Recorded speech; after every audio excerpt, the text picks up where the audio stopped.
Hi, good afternoon. My name is Justinne Meliza. I'm the sales executive of Mobler Enterprises and I'm based in Manila.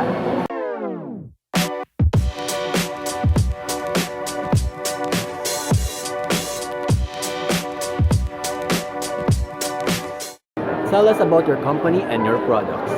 So our company is Mobler Enterprises. So Cambria is the brand that we are, one of the brands that we are holding. So we are a direct distributor for Cambria quartz. So when Cambria started in 2002, we only had 10 designs. And then right now, currently we have more than 170 designs and counting. So every year we produce new designs to cater to the different tastes of our clients.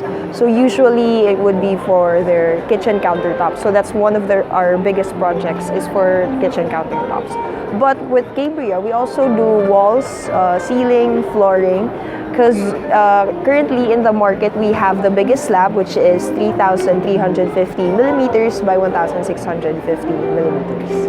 Who is your target market? So with our target market po, I think everybody naman po. So if you're very interested in new designs, that intricate designs that isn't really the norm for kitchen countertops or for your walls, I think you are the client for us. Yes. What's your business plan for next year? So for next year, we're planning to expand further our own warehouse, our own stocks, so that we can provide that extra service, that extra